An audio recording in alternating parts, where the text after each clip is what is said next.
Continuing on with Moxie and Roses, this is TAMI Chambers. If you're catching this audio in this particular episode, all of the previous episodes are either back in the podcast, in a playlist in YouTube, or in a playlist in Spotify. So continue on now with Chapter 15, Soft Voices. The day moved on with all the excitement and wonder that any new day typically brings if you allow it. But something felt different about this day, and Edgar sensed it early that morning. There was a softness about it that felt somewhat enchanting to him, like when you enter the forest for the first time, and all his wonder and new adventures awaiting. He couldn't put his finger on it, but he knew by the time he finished his pancakes and bacon that he was going to make an adventure out of each moment. "Hey, Diego, how about you come with me into the wood and show me where you saw this person?" he said to Diego, not wanting to let on to the others exactly what he thought that person might actually be. "Sure, I can show you exactly where it is," Diego said. He was slightly concerned because he hadn't seen Moxie at breakfast, but thought she might be sleeping in and enjoying the first few days of her well-earned vacation. "I'm pretty much ready whenever you are," he said to Edgar. "Let me just go check on Moxie first. I'm going to take her some breakfast," he said, pulling down a plate from the cupboard and heaping stacks of pancakes and some fresh vegan bacon and sausage on it. "Whoa," Pamela said as she watched him load up the plate. "I don't think your girl can take that much food. You might want to put some of that back. After all, us girls have to watch our figures," she said, winking at Edgar. Just then Amber emerged from upstairs and greeted everyone warmly. "Hello, y'all. How's everyone this morning?" she said, almost bursting with enthusiasm.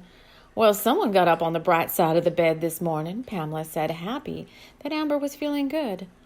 Often she would come downstairs brooding about something, and Pamela could only guess it was some recent boy trouble or something else that seemed to hang over teenage girls' heads. She recalled herself at that age, but by then she was already wooing the boys herself with her beguiling charms, and they were lined up to meet her.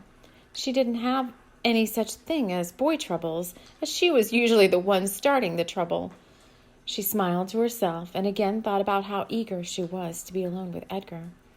"Well, I'll just have to wait until tonight if he's going gallivanting around in the forest with Diego," she thought, a little let down.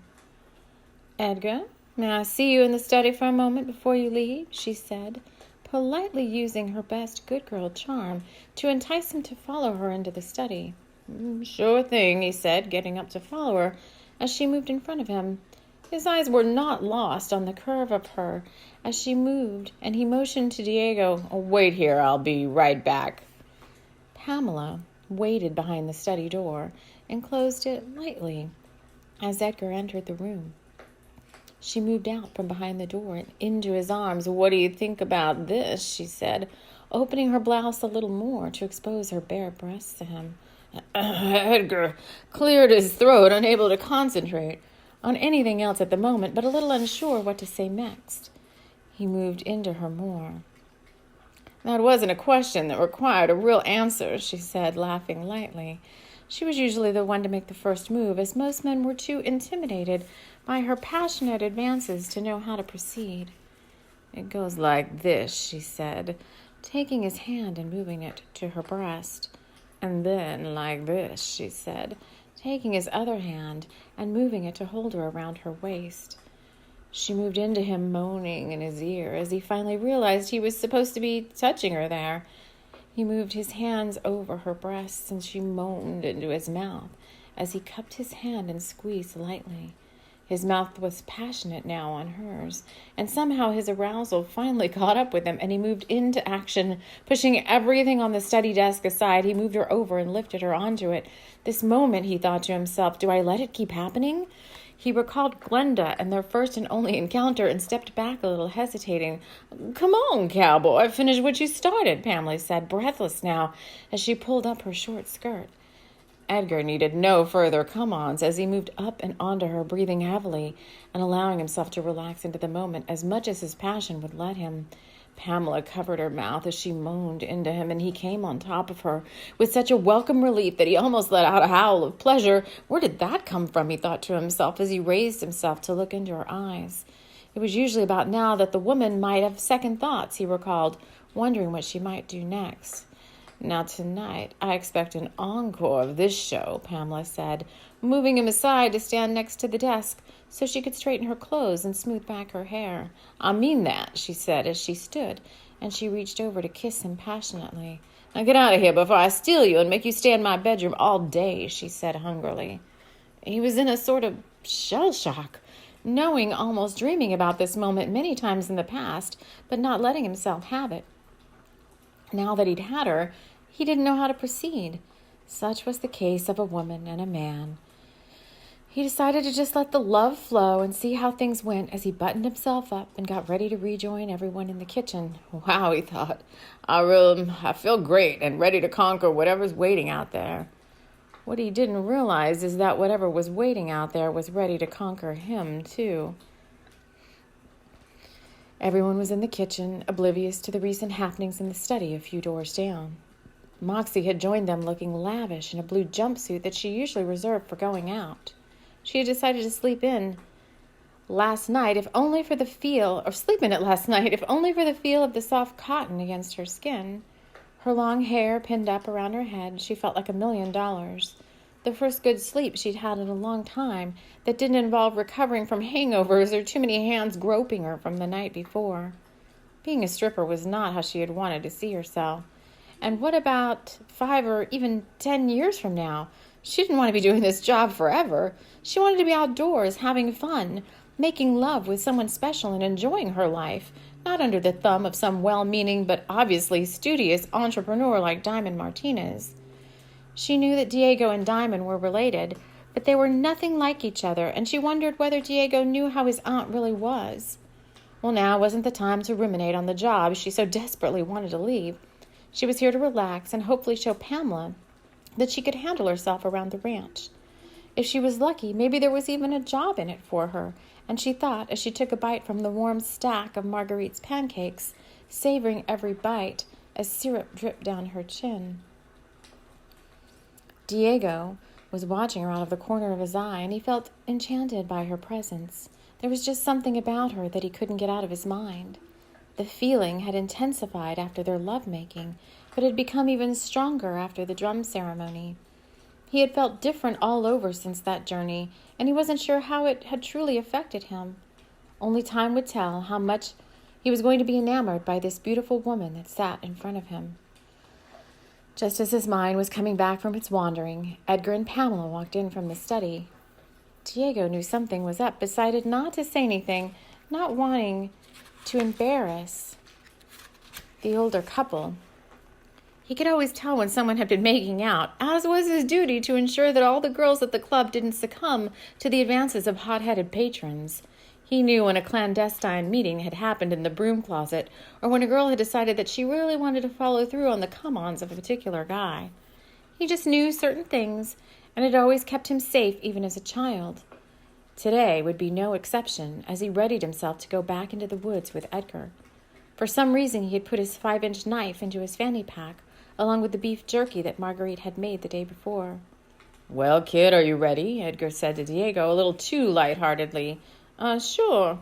Ready when you are," he said, motioning to Moxie to meet him outside for a minute. She followed him out. She followed him outside. Sorry. She followed him out, slightly disappointed that she couldn't finish her pancakes before they got cold. "What's up? Are you okay?" she asked, sensing that he was a little nervous about something. "Sure, I'm fine," he said, trying to convince himself. "It's just that Edgar and I, we're going out into the woods this morning, and I'm not sure what we're going to find there," he explained. A little about what happened the night before, and the hair on the back of her neck stood up. "I'm going with you," she said. She wanted so badly to see what was making this sound. Edgar stepped outside just as she was sharing her thoughts and put up his hand. "Whoa, men only this time," he said, knowing this wasn't the time for her to be out there. "Your time will come soon enough, little one." She was dejected, but knew that he was probably right. She had just met him, but he reminded her so much of her grandfather when she was young. Her grandfather was always taking care of her and seemed to inherently know what was best for her before she did. She decided to trust his judgment and stay out of the way. Okay, next time I'll go see if Pamela needs help with anything around here. She smiled and turned to go back inside, but not before reaching over and planting a full kiss on Diego. I want you to come back safe and sound, okay? There's more where that came from, she said, turning to go inside. She blew him a final kiss as she closed the door between them. Okay, we don't have a lot of time before the sun gets too high in the sky, Edgar said, starting towards the barn. Let's saddle up for this one. If it's really a drifter, we'll look more commandeering on horseback. But if it's what I think it is, he said, pausing to look out into space. Well, what then? Diego said, breaking into the older man's reverie. Well, then you better hold on to your hat right out of there hell-bent, Edgar said, not taking the situation lightly. If it's what I think it is, then we're all in grave danger, he said, straightening his shirt and placing his cap on his head. He had chosen his lucky cap over his typical Western hat just because something told him he was going to need all the luck he could get this morning. And his guides never lied. Although they were being a bit quiet on the subject this morning, that always meant that there was something he needed to find out for himself. They walked out to the barn and chose two of the faster, more adept horses, knowing that footing would be an issue in the dense wood. Edgar didn't want some young horse to get nervous and stumble over a downed tree. He couldn't handle that at the moment. There was already too much going on. He mounted Harley as Diego climbed up on Ebony. Follow me, Edgar said, leading the way. Just tell me which way you went, he said, breaking into a light trot to get to the edge of the wood. They pulled up together and let their horses stand there for a moment as Edgar decided to say a prayer to the wood fairies and nymphs for their safety. He also knew that a good tree dryad would help a man in a moment of need, so he included them in his prayers too. He called on thunder beings and the great creator and asked for their safety. And then he closed the prayer and moved his horse forward. Whatever happens, he said to Diego, don't bolt. Stand your ground. We're here to show whatever it is that we're boss. Nothing is going to take over this wood and this ranch, not if I can help it, Edgar said, his confidence building now with the support of his allies behind him. The wood was damp and cooler than the ranch lands at the moment. Often the heat of the day would ignore the wood in favor of the pastures and surrounding areas, the dense covering of trees making such a thick shade that it was often necessary to put on a light jacket or sweater, even in the heat of the summer. Diego shivered a little as they came upon the dense covering of pine trees. A light breeze soothed against his skin, and he wasn't sure if it was the wind or his nerves. Here, put this on, Edgar said, pulling a jacket out of his saddlebag. Always come prepared, kid. That's one of the first things you need to learn if you want to survive out here, he said, noticing Diego's pack. What you got in there? This, Diego said, pulling out the long knife. I can be pretty plugged into things too, he said, not really fully understanding what that meant. He would learn, though, that just how much his keen senses were going to be in the coming days in keeping him safe and in tune with what was going on. Well, there's hope for you yet, Edgar said, smiling. I guess you're not just some city boy after all. Well, let's keep going. He motioned his horse forward, and Diego followed. Which way now? He turned back to Diego. At that moment, something broke underneath his horse's foot. The horse whinnied slightly, not sure what had caused the sound, and sidestepped whatever it was. Whoa, easy, girl, Edgar said, dismounting from the horse. Well, it's starting already, he said, looking down at what had caused the loud crunching noise. What is it? Diego said, getting concerned now. Just look, Edgar said, pointing down. It's a warning. Something doesn't want us here, and they're making a bold statement. Diego jumped down off his horse to find the severed head of a young coyote, the bones crushed under the horse's heavy footing. It's a sign, a portent, Edgar said, and a bad one. You don't kill an animal and make a statement like this unless you're serious, and this is very serious, he said, as he said a blessing over the coyote's skull. He reached out to pick it up and place it in a plastic bag he pulled from his sack. I'll bury this later in an honoring ritual, he said. We don't leave warnings like this around. It's just bad medicine.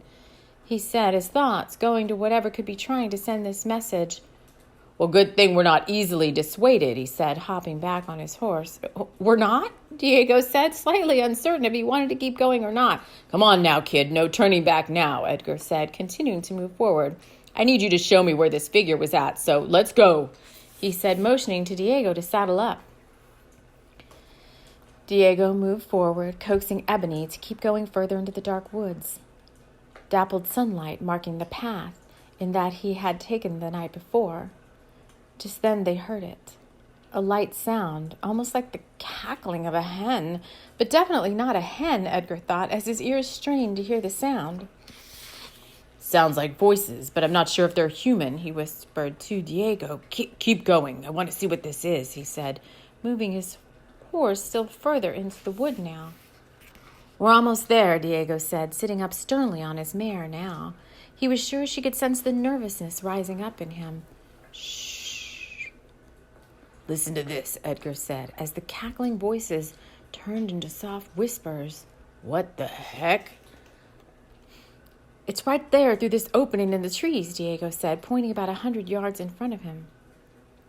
As they rode quietly, the horses were in a soft step, moving 1 foot at a time and stopping every few inches to survey the upcoming landscape.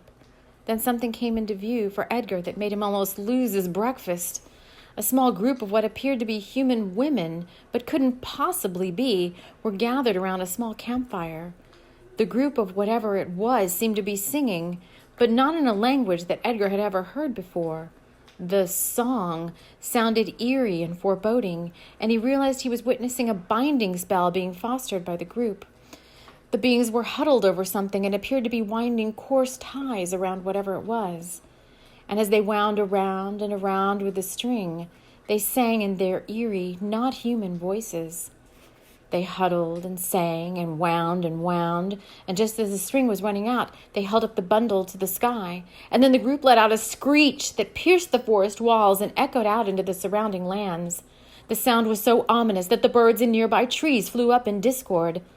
Edgar realized this was no group of women that he would ever want to meet, let alone have holed up in the woods around his land. He didn't know how to handle this situation and thought to turn and leave so he could consult with his guides. But as soon as he thought to turn his horse, the screech sounded and both horses bolted, carrying Edgar and Diego thundering through the wood with the screech closing in from behind. Chapter 16, Lashing Out. Horses bolting, Edgar and Diego were thrust through the woods at breakneck speed. They could hear something behind them, but they didn't dare turn around and just keep going, Edgar screamed back at Diego. I don't think I have a choice, Diego yelled back. She's out of control. I can't even reach the halter, he said as it dragged the ground and the two horses' hooves thundered through the quiet of the unassuming trees. The screech decided this chase wasn't quite worth it yet and pulled back. Each member of the union that made up the thing decided to go back to its cave dwelling while it was holed up near the top of the great hill at the back of the ranch. The horses, sensing that danger had somehow passed, began to slow down. Froth coming from their mouths and eyes darting about the wooded landscape, they slowed to a trot and then stopped beneath an old oak tree. Whoa, girl, Edgar said, finally able to get his bearings. I think they've gone. Do you see anything behind you? Edgar asked, as Diego was able to slow his horse to a stop. Diego turned slowly to look behind him, not sure if he really wanted to see what might be there or not. I don't see anything, he said out of breath, as his mare snorted and whinnied. I think they've gone, he said. What in the world did we just witness? He said, clearly shaken by what they had seen. That, my friend, was a binding spell. Those witches, or whatever they were, are trying to make it so that we can't do anything to stop them. We've got to step up our game, he said, digging deep into his medicine bag. He pulled out a sage bundle and lit it with the fire torch that he kept in his bag. Waving sage smoke around him, he inhaled it deeply into his nostrils and coughed a little from the power of it. He handed it down to Diego, who wasn't quite sure what to do with it. Just wave it around you and envision any negative energy being dispelled, he said, gesturing to Diego with his hands. It will make you feel better. He said, knowing that it would help, but he would need something much more powerful to conquer the evil he had just seen. I'm going to need to go into elder council, he said, more to himself than anything. But for now, let's get back to the house and make sure everything's okay. I don't know what the effects of that spell are going to be. I can only imagine right now what they're doing. I'm thinking it had to do with bringing Thunder Rose under their power, but there might be even more to it than that. If I know about Moxie, then surely they must know of her too. I'm afraid that spell may bring some harm to her, he said, shaking his head. This is deep stuff, he said, as he mentally drew a hexagram in his mind around the ranch. Right now I'm doing what I can to put a protection spell around the ranch.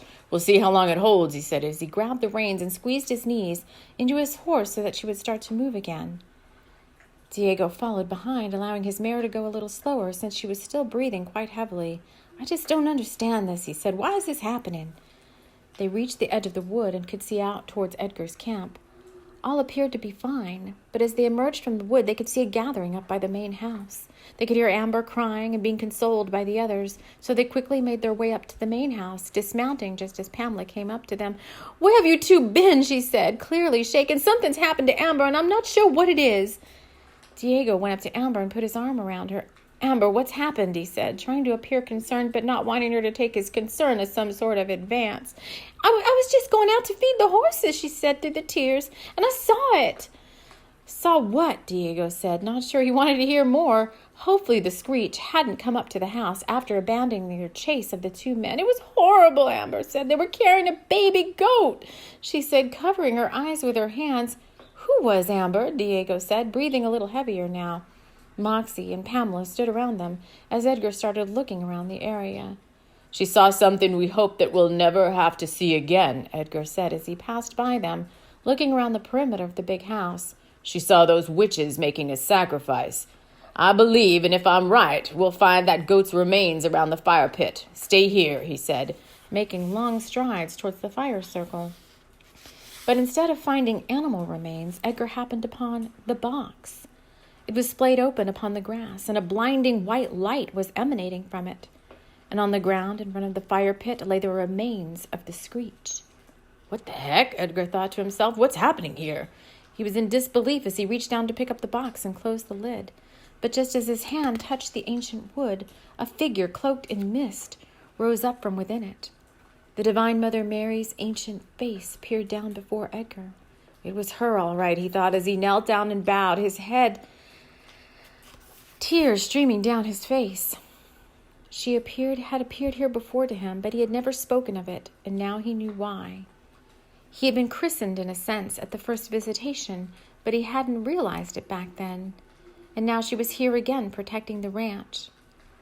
There were no words spoken, only an eerie silence that fell over everything. He could feel his heart, the unconditional love and light that she was projecting over everything around him. She was sealing the ranch in divine love and light, protecting it from whatever was in and around the woods. And the screech had been eliminated at the sight of her divine light. Light was winning, he thought to himself, as he saw others fighting similar battles in other locations, having the same divine and miraculous experiences. He saw it all as a movie before him, and he lifted his head to look upon her again, but she was gone. He felt dizzy at the sight of her, and yet he was filled with peace and tranquility. For a brief moment, he forgot about everything around him, and a divine ecstasy emanated from within his heart. He was fulfilled, and if he never lived another moment in his life, he was at ease right here and now.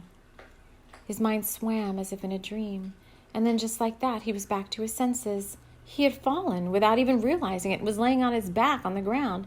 The others thought he had fainted as they gathered around him. Give him some room, Diego said, moving his jacket under Edgar's head. I'm fine, Edgar said. Everyone, quit harping on me and let me tell you what happened. By the time he was finished, there wasn't a dry eye as each person shed their own tears, wondering what miraculous things had just happened. Edgar also recalled Moxie's fainting incident and filled her in on what he thought had happened to her. It's the divine ecstasy, he said to her after everyone had pulled themselves together. She's here to fill us all with her love and light so that we can take it out to the world. I feel like we're supposed to invite folks here to talk about what happened, Edgar continued. I think we're supposed to show them the box and tell them the story and let them form their own conclusions. But I still think we're doing this under opposition from dark forces. I still think there's so much work to be done before we're ready, before Moxie is ready to tell her story. Why me? Moxie asked, not realizing that it had been her all along. She had been the catalyst to this whole event, but it would take weeks before she would realize her true role in this divine plan. Until then, she followed along with Edgar as best she could, trying to understand his reasoning and guidance. As Edgar spoke, the group relaxed and started to feel like themselves again. He wasn't sure what their next steps were, but he knew that this whole ordeal had caused him to be incredibly hungry. "Let's get our minds off of this for a while. How about we have a good old-fashioned Texas cookout?" he said, starting to feel better at the thought of it. Moxie and the others warmed at the idea, and the atmosphere turned light-hearted as everyone chimed in on how they could help in the endeavor. "I'll make potato salad," Moxie said, trying to sound useful. "It's my grandmother's recipe." "That sounds great," Pamela said, wondering when she might get Edgar alone again. She had more than sex on the mind this time. She was terrified of the screech and realized this may have been what she had been hearing in the woods since her childhood. But why didn't they do anything back then, she wondered. Why now are they choosing to come out and show themselves? They're not going to take over my ranch, she thought defiantly to herself, so much so that she actually said it out loud. "What's that?" Edgar said, looking at her with care. "Can we talk in private?" Pamela said, not wanting to scare anyone any more than they had already been. "Of course. Let's go into the main house," Edgar said, leading her by the small of her waist. When they reached the mudroom and shut the back door, she couldn't take it any longer. She burst into tears, and he moved into her, caressing her cheek. "What is it, my love?" he said, hoping she still thought of him like that. "I'm scared, Edgar," she said through sobs. "Well, of course you are," he said sympathetically. "We all are in our own way." "No, I'm not just scared. I'm terrified, Edgar. Thunder Rose means everything to me. I just can't lose it, and I won't," she said, wiping her eyes as some of the defiance came back. "Oh, my goodness, Pam, I had no idea you were so scared," Edgar said with concern. "Why didn't you come to me sooner? I can help with this kind of thing," he said, smoothing her hair away from her face. "I didn't want you to think that there was something wrong with me. I think these things actually tried to take me away when I was a little girl. I don't know why or what for, but something happened to me when I was 10 that I've never told anyone," she said, almost sorry that she had brought it up because now she would have to tell the story. "Okay, love, well, let's not get into any details yet. I think I know how to help you, but you have to trust me." "Do you trust me?" he said, hoping her answer was yes. "Of course I do," she said, looking up at him. "I trust you more than anyone I've ever known except my dad," she said, thinking of her father. "Well, then let's work on this tonight. I promise you'll feel better afterwards, but first, these kids are waiting on a barbecue, so let's not disappoint them. They need to raise their spirits, too. Are you able to wait until after that?" he said, clearly ready to drop everything now to help her if she really needed him right now. "I'm okay for now," she said, really hoping he could help with this fear. Edgar knew he had his work cut out for him and decided that he would relax and enjoy the barbecue before he would have to put on his healer's hat again. He needed a break to restore his energy after the intensity of the morning. "Thanks, love," she said, taking notice of how his eyes lit up when she said that. "You know it," he said, smiling back at her and beaming silently inside.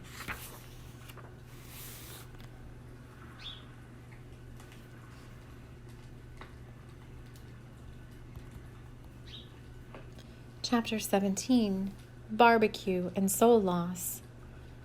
Pamela and Edgar returned to the group, feeling a little lighter than when they had departed, based on the laughter they could hear coming from Amber and Diego. The latter trying to crack silly jokes to keep the girls calm. He was just finishing the story of a wayward rodeo clown who was trying to find a job at the local horse farm when Pamela and Edgar walked up. What he hadn't caught on to was that lonely clown had been him when he first came to Thunder Rose. He had been feeling alone and depressed in a new city, and his best friend Carlo had brought up Thunder Rose Ranch, having taken his daughter there for horseback riding lessons. He had driven Diego out there one day on his day off, knowing that Pamela had been looking for a part-time ranch hand. Carlo thought Diego would be perfect for the job after hearing so many stories about how he loved horses. Diego had loved the ranch at first sight, and he was an instant hit with Pamela and her young daughter, who both couldn't take their eyes off the handsome wrangler. He'd gotten the job on the spot, and his only concern was how he was going to make it work while still working full-time as a bouncer/bartender at his aunt's men's club. Well, it would just have to work, he had thought to himself, and 1 month into working at Thunder Rose, he had lost the anxious depression that had overtaken him after moving away from Portland, where he had gone with Kathy, his first love from high school. "Diego, are you in there?" Moxie said, tapping him on the shoulder. "Heck, I was lost in thought," he said, smiling at her as Kathy's face quickly left his mind. "Anything you want to tell me?" she said, wondering how she could fit into his life at this point. It was clear that they couldn't let on about their relationship outside the ranch, which made her a little melancholy, thinking about the Pink Lady and Diamond. She decided not to think about it until she absolutely had to. If she had her way, then she would have a full-time job at this ranch doing anything but dancing on tables to lascivious onlookers. Let's get this barbecue rolling, Edgar said, looking at Amber, who appeared much calmer now. Miss Amber, will you do us the honor of making an apple pie for this event? I've heard you've gotten pretty darn good in the kitchen, he said, knowing that no one around could actually surpass Marguerite's skills. But Marguerite needed a break from cooking, he thought. She might actually stay and partake in the gathering with us, he'd hoped. Well, sure I can, Amber said, perking up. I have my grandmother's recipe, too, she said, smiling at Moxie. Moxie and I can work together, she said to a surprised Moxie, who decided that maybe Amber was actually warming up to her now. Both girls made their way to the main house to gather their ingredients for their recipes, as the men divided up the remaining barbecue planning chores amongst themselves. Luke and Billy had arrived in the middle of the planning, and each took a part in the preparation, with Luke agreeing to gather mesquite and pecan wood for the fire, while Billy helped to clean up around the fire pit. Diego went with Edgar to look at the meat choices in the big freezer, and they decided on the buck that Edgar had shot the winter before. Edgar didn't just go hunting. Any time he was gathering food was done in ritual and ceremony. He never just took a life without first praying for the hunt and then honoring the soul of the animal who would come to its demise under the aim of his swift bow and arrow.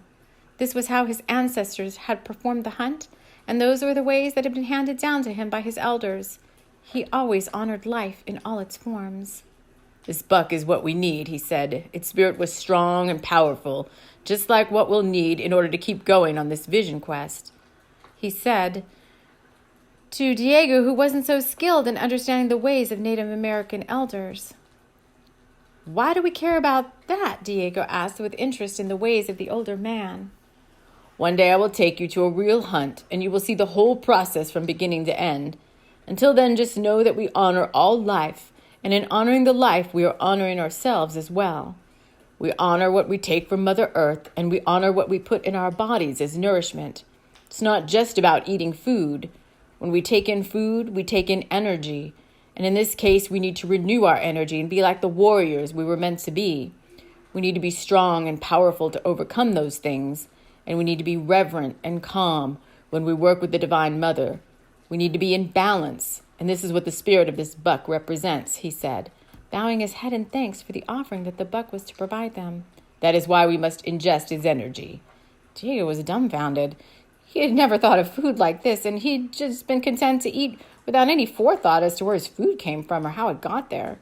Hearing Edgar speak like this made his heart leap with interest, and he realized he really wanted to learn more about the old ways.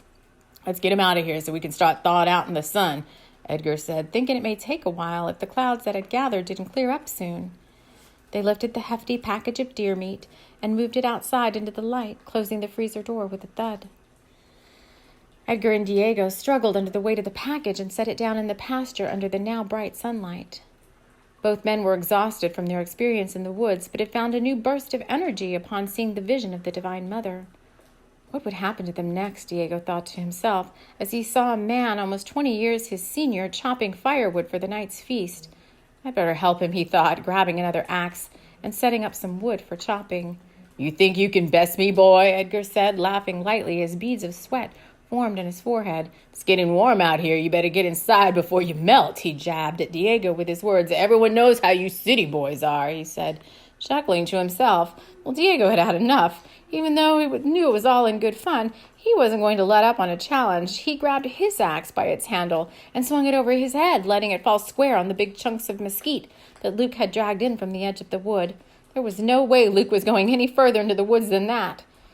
Soon Diego's brow was dripping with sweat, and he quickly stripped off his shirt, which was not lost on the women watching from the sidelines. Edgar was not to be bested yet, because at almost 50 years old, he still had the body and stamina of a 25-year-old. When all was said and done, 20 pieces of wood lay cut and stacked, and both men lay spent on the ground beside them. I can keep going if you can, Edgar said, out of breath. Me too, Diego said, in between gulping for air. Both men couldn't have kept on, even if they wanted to, for out of the woods sounded a loud bang like thunder at the beginning of a storm. Everyone jumped, and the horses inside their stalls pushed at the stall doors, eager to escape from whatever had caused the din. Edgar and Pamela rushed towards the barn, while Diego ran towards the woods. "Is someone in there?" Diego yelled, hearing nothing but the reverberation of his voice coming back at him. "Hello," he yelled, again to no avail, as the only thing that the sound yielded was the scorn of numerous woodland creatures who were tired of all the noise. It was as if the ranch had fallen out of time. There was suddenly no sound, and everything became still, almost like things had frozen. Diego breathed out lightly, and his breath came in a great mist around him. It was freezing cold out now, and just a few moments before he had been shirtless and sweating. He was transfixed on something that appeared out of the corner of his eye just to the right of where he stood. Afraid to turn his eyes to whatever it was, he slowly began to turn around, his movement like that of a creature frightened to move lest it be taken by whatever predator had decided it needed a late-night snack. He turned ever so slowly and let the vision of what had caught his eyes overtake his senses. And then he saw it, and it was all he could do to not run away. She was there, suspended in the air and beckoning to him to come to her. She was amazing, and she looked like light and love and warm kisses all wrapped into one. She wanted him nearer, and he wanted to oblige. He wanted every part of this vision, and he almost wept at the wanting of it, of her. She was the most amazing ghost he had ever seen, he thought to himself, feeling the fear leave his body. He wasn't sure if he could speak or what, and he still wondered where Moxie had gone, but that was put out of his mind by the most overwhelming feeling of pure love that descended upon him and settled into his heart. "I am here for you," she said, looking at him with eyes of liquid gold. "And I will never leave you, Diego." The apparition reached out a wispy hand to himself. What should I do? He thought to himself. He never wanted this feeling of love to leave him, and in that moment he realized that all the feelings he'd had in his entire life that he thought were love could never transcend the feeling in his heart right now in this moment. He moved closer and held out his hand, wanting so badly for the wispy hand to touch him. His eyes transfixed, he moved ever closer, tears streaming down his face.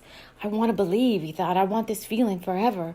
It felt so good, like the most thunderous orgasm he'd ever had, but 20 times better than that. And he wanted more.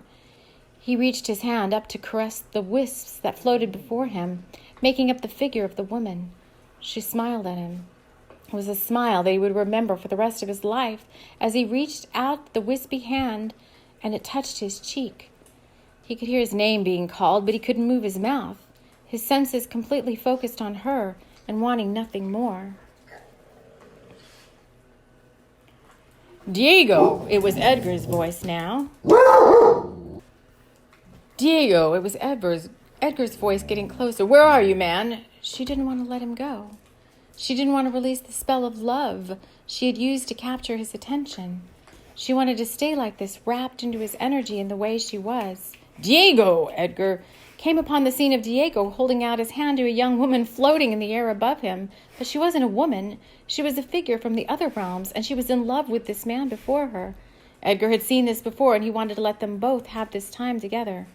It wasn't every day that you met your twin flame, albeit not in the flesh in this lifetime. They had decided not to incarnate together this time, and it was heartbreaking for her. She wanted to come into him and feel the same way he did. But she was just a spirit. Although a very powerful one, she couldn't transcend the physical world enough to feel the way humans did. So she released him and disappeared.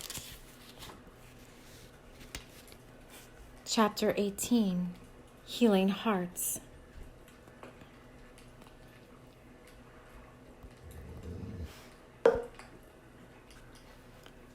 Chapter 18, Healing Hearts.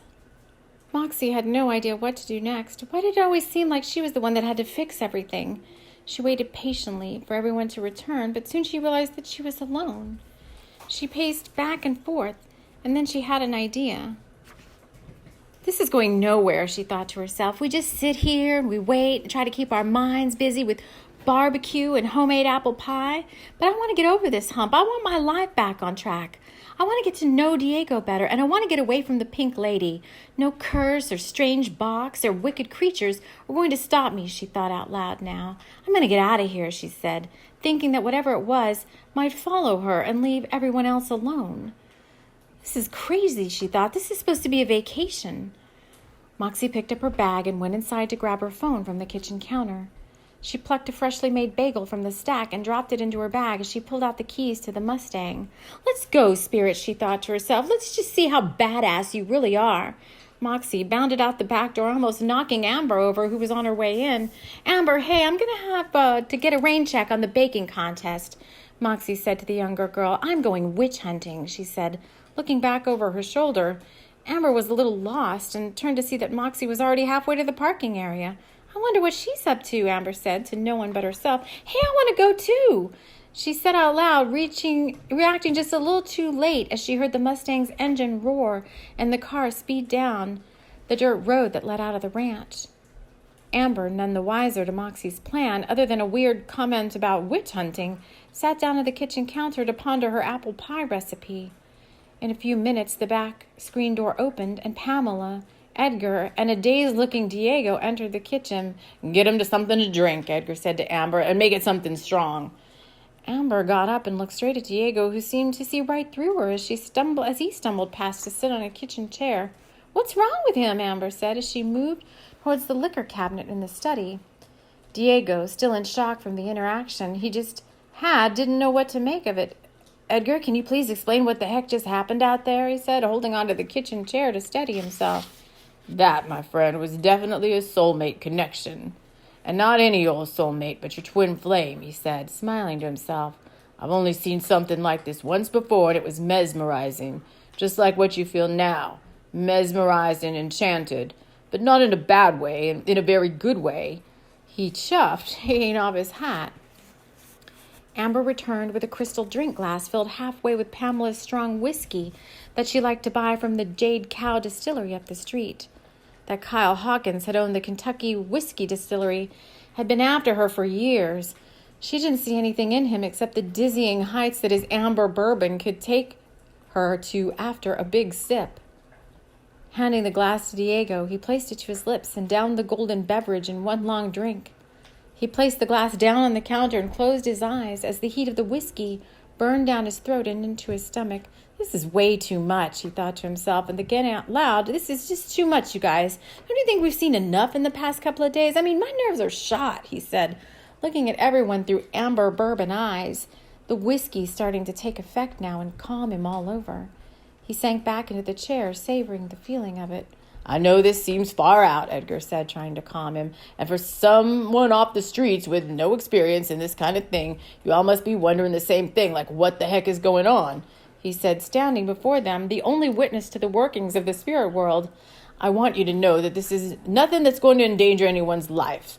At least not right now," he said, trailing off, as he realized that this was said to dissuade everyone from packing and running. Clearly, they were all in great danger, and in more ways than one. "Has anyone seen Moxie?" He suddenly thought about the girl who seemed to be the key to everything that had been happening since she showed up at the spooky ranch. Yeah, she said she was going witch hunting." "What do you mean, witch hunting?" Diego said, sounding more worried this time, the effects of the bourbon warming his spirits while the thought of Moxie in danger chilled his bones. "I don't like the sound of this," he said, sitting upright now. "Did she say anything?" Diego asked, clearly concerned now. "Nope, but I wouldn't be surprised if after everything happened around her she didn't come back with a car full of surprises," Amber said matter-of-factly. "What is that supposed to mean?" Diego sounded confused. "Well, anytime I make a statement like that," Amber said, still pondering her apple pie recipe, "then chances are I would be headed to the mall." "This is making no sense at all," Diego said. "I agree," Edgar said, trying to tap into whatever Moxie might have meant. "I think we need to go out and try to find her." "Yeah, let's get moving. What are we waiting for?" Diego said, standing up slowly and pulling his keys from his jeans pocket. "I'll take those," Edgar said, plucking them from Diego's hand.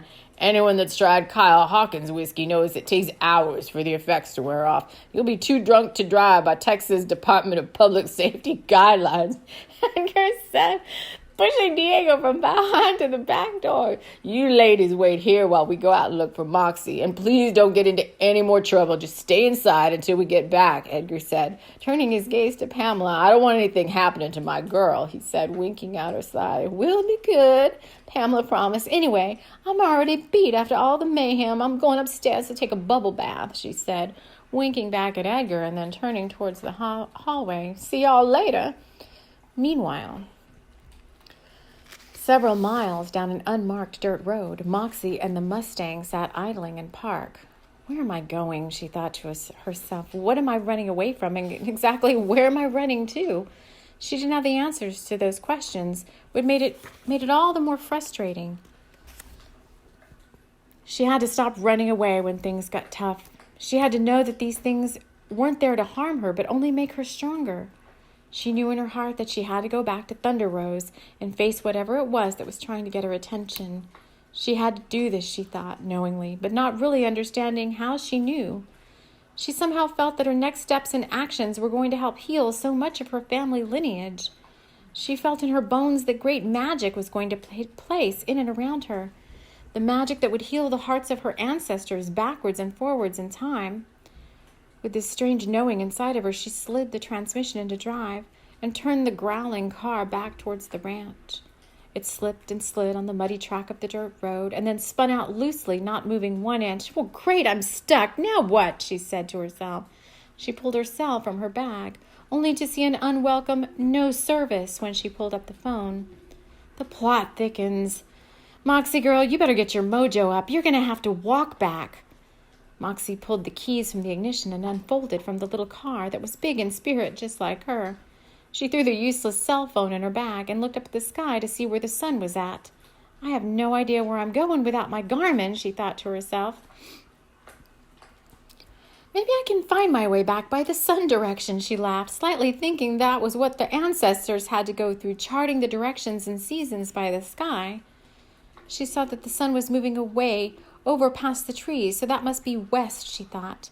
And I think I came from the east, moving back towards downtown Dallas, so I think I should walk back away from the sun, she pondered, hoping it was the right move since darkness was starting to come earlier in the evenings now, and by the looks of the sun, she had several hours to at least find her way back to the main road.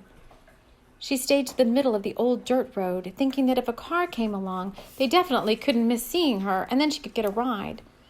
But she recalled that the roads that led to the ranch seemed devoid of traffic when she drove in the last few times, and her mind started to play out all sorts of bizarre fantasies about what could happen to a young girl on a lonely dirt road in the dark.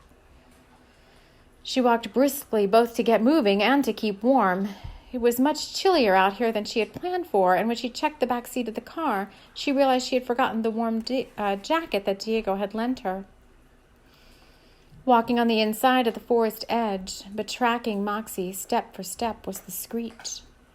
Members of the team of demons and fallen spirits that had formed the witch's coven earlier that day now formed themselves into a helpful teenage boy who whistled happily as he swung an axe over his shoulder and stepped from behind the cover of the tall trees just in Moxie's line of sight. Oh, she thought excitedly when she saw him. He seems unassuming. Maybe he can give me a ride. Hi, can you help me? Moxie said in his direction. The Screech chose a friendly, unassuming voice for a young man and showed gentle eyes and a kind smile as a front to the scowling grin that made up the form behind the face. Ma'am, are you lost? It said, knowing full well that she was the perfect prey out here in the middle of nowhere. My car broke down up the street. You might have seen it, she said, pointing back about half a mile to the car sitting on the side of the road. No, ma'am. I've been chopping wood for my grandma up in the big woods, and there's prime firewood up there, among other things. The spirit-turned young man said, reminding itself to sound innocent and kind, even though behind the mask it wanted to reach out and end her life right here and now. In its mind's eye, it envisioned a claw-like grip wrapped around Moxie's throat as she succumbed to her final breath. And then the light will be gone, it thought, and we can rest again until the next one comes along. For Moxie was one in a long line of spirit keepers and light beings that kept being sent to these woods for the sake of bringing the darkness into the light. But darkness was not easily dissuaded, and one by one the Screech had driven the light away. Not completely snuffed it out, but dimmed it enough so it would stop trying to tame the evil beast. But this girl seemed different, not easily scared and not backing down. It made the Screech nervous inside and weakened its fortitude, causing it to have its own doubts and insecurities about its true purpose in all of this that had been going on now for centuries and maybe even longer. Many had come before this and had their hearts broken, left to pick up their own pieces and move on. No one had thought that the true end would come when someone finally figured out the secret to taming what it thought could never be tamed.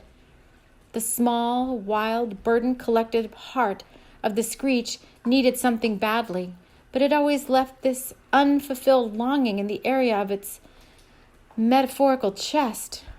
What is this feeling? It would often ask itself, quickly dismissing it. "I can show you the way out, ma'am," the voice said, continuing to move the axe from one shoulder to the next. "Oh, awesome. Which way should I go?" Moxie said innocently. "Right this way, through here," the Screech said, pointing into the trees that led into Thunder Rose Woods. "I know a shortcut." Chapter 19, Pine Trees and Shortcuts. Moxie innocently followed the young man into the wooded entrance of trees. She made a note of where she walked in case she needed to find her way back out for some reason. She figured this guy was around here and couldn't be wrong, although a slight doubt tickled at the back of her neck. I feel like we should be walking the other way, but I didn't really tell you where I was going," she said, watching him from behind as he led the way on a small trampled bit of trail.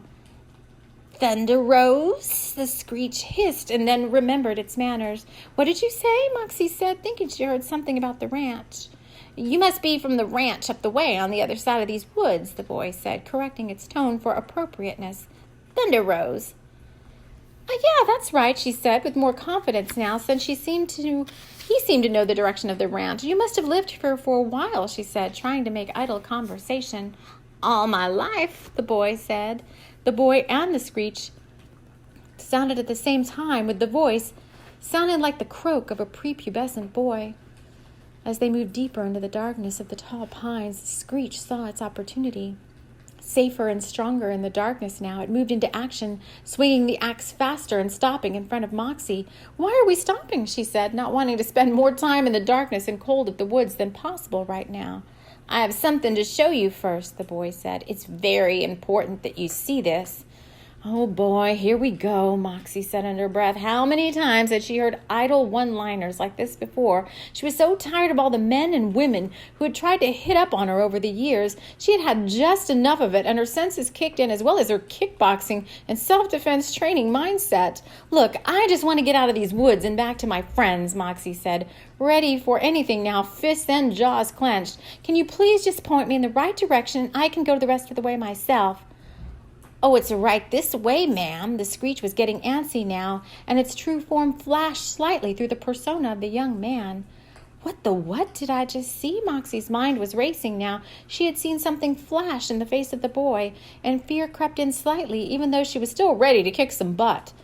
What seemed like minutes was only seconds as the hand of the young man grabbed the axe handle and lurched forward to catch Moxie around the throat.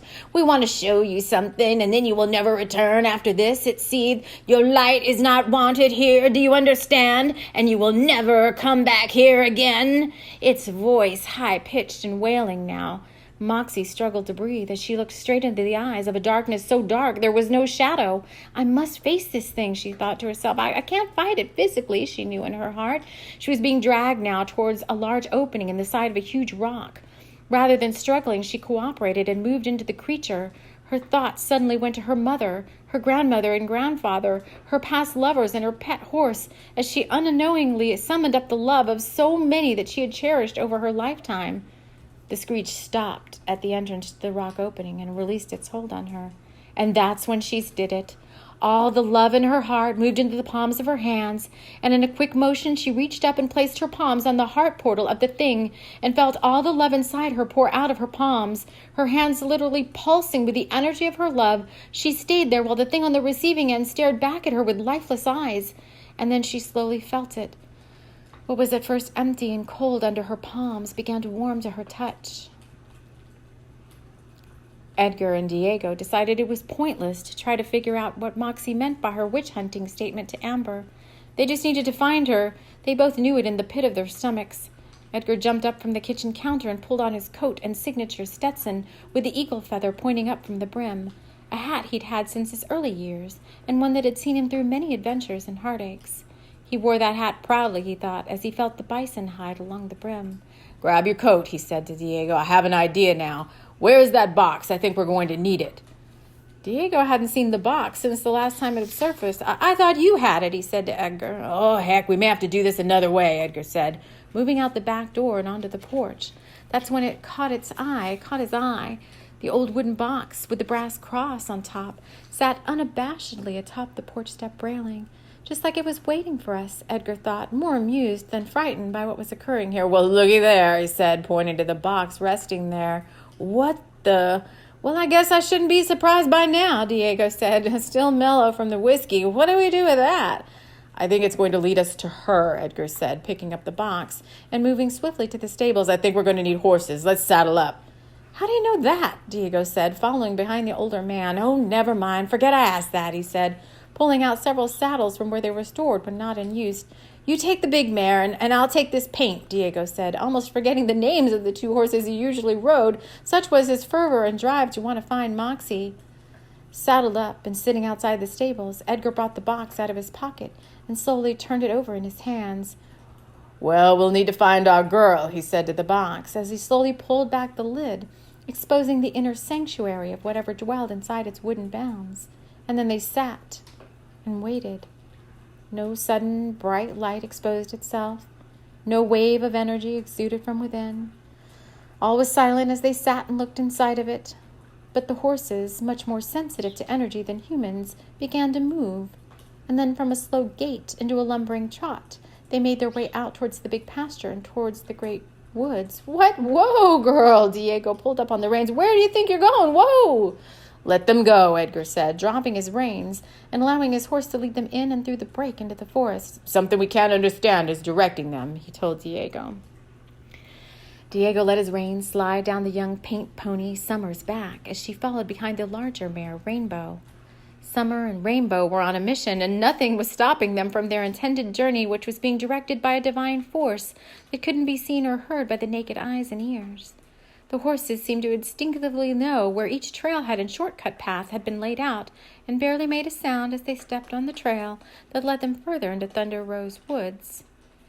She couldn't have gone far, but we're going through the woods, and Moxie left in her car. Shouldn't we be looking on the roads rather than riding through the forest? Diego was confused. Maybe we shouldn't put all our faith in some old box, he said, not realizing the strength and powerful forces that were using an old box to commune with others. Just let them lead us. The box knows the way, was all Edgar said, as he didn't feel it was the right time to start explaining the ways of spirit to those that clearly didn't understand how the energy beings and divine creator energies worked behind the scenes. Back at the cave entrance, something interesting was transpiring. Moxie, still with her palms on the Screech's chest area, was getting an electric jolt of energy through the top of her head. The Screech, on the other hand, was standing before her transfixed with love. The young boy persona had dropped away, and in its place stood a creature with tears in its eyes. The area of its heart portal was glowing with emerald green and pink light, and it felt a warmth in its being it had never felt before. All thought of harming the young girl had turned to compassion and empathy, two feelings it had zero experience with. It couldn't understand why it didn't want to destroy, and this confused and transmuted it into something that couldn't be explained in its feeble brain. Moxie had dropped to her knees as a beam of pure white and gold light dropped from the sky down and in through the crown of her head. She moved back and forth like a blade of grass waving in the breeze, and an ecstasy of pure love poured through her entire being. She couldn't have cared if she died and went to heaven right now. She thought such was the feeling of pure bliss in her soul. The Screech saw the young girl on her knees and slowly reached out its feeble hand in surrender and supplication. Moxie looked up at it with tears and love in her eyes. She saw deep into its eyes and saw a spirit longing to be free of the shackles of hate, torment, and darkness that had consumed it for so long. She looked lovingly at it and then reached out her hand to grasp that of the thing. It helped her to her feet and said two soft words before turning its back to walk away. "Thank you." At those words, the woods shifted. The dankness and darkness that had enveloped the inner woods lifted, and dappled sunlight softly sifted through the pines. They whistled and sang as they too swayed in the soft breezes of the coming nor'easter cold front. Moxie, still warm from the infusion of divine love, stood there, bewildered but content in the knowledge that the evil that had plagued the ancestors and descendants of this land had been transmuted. As she looked around her, she heard breaking of branches and twigs with what sounded like horses moving through the woods. "Hello, over here, I'm lost!" She raised her voice over the now more fervent wind that was whipping through the pines stronger now. "Help!" she said, knowing in her heart that the worst was over. Through the wooded enclave, 2 horses and riders appeared in the distance. Chapter 20. Mistaken Identities. "Moxie, is that you?" Diego yelled over the din of the wind through the trees. "Diego!" Moxie raised her voice to reach them, and she ran towards the most welcome sight she had seen all day. Diego dismounted from Summer and ran towards her, lifting her up in a swirling hug. "Oh, Moxie, what's going on? Why did you leave?" He set her down and looked deeply into her eyes. "It's all okay now," she said, knowing she would have a lot of explaining to do to try to tell the others what had happened in these woods. She was almost beginning to think she had dreamt the whole thing, waking up in the middle of the dream to find she had sleepily walked out of her room and into the woods. But this was no sleepwalking dream. The screech had been very real, and so had been the divine love that had poured through her and into its hardened heart. Edgar dismounted and walked over to her. He looked deeply into her eyes, and his spiritual eyes saw the halo of light around her head, and he knew all he needed to know. "It's over, isn't it?" he said to her softly. "Yes, it's over," she said, folding deeper into Diego's arms. "Well, then what the heck are we standing around here for?" Edgar said, sending a whoop and holler up into the trees. "My girl's waiting, and you have a pie to bake. Hop on and let's get the heck out of here. There's one woman who's going to be mighty excited to hear that her woods are healed," Edgar said, helping Moxie up into Rainbow's saddle as he chose to walk alongside the tall mare. "What now?" Moxie said out loud, even though this was a question she was also asking herself. "One day at a time," was all Edgar could say, as he led the group out of the woods and back towards Thunder Rose. "One day at a time. You'll figure it out. We all will." And slowly the stripper turned hero, the medicine man, the soft-spoken ranch hand, and the 2 horses made their way out of the woods and back into the pasture of the ranch. "Here they come," Amber said, putting down her binoculars to rush down the back stairs of the porch. "Mom, they're coming!" she yelled again, bounding down the path that led from the house to the stables and out to the pasture. Pamela sat up from her soft bed with tears in her eyes as joy filled her heart. Her man was coming home, and she was never letting him leave her side again. She just knew she could get him to stay this time. She pushed her platinum blonde hair away from her face and walked slowly down the stairs towards the back door. She didn't know how yet, but all felt right in her world, and she wanted to keep it that way. As the ragtag group reached the stables, Amber ran up to them, excited to hear what had happened. Luke walked up behind them and set down his rifle. He had been preparing himself for anything, and in his mind that meant grabbing his weapon. But no weapon would be needed on this night. Love and light.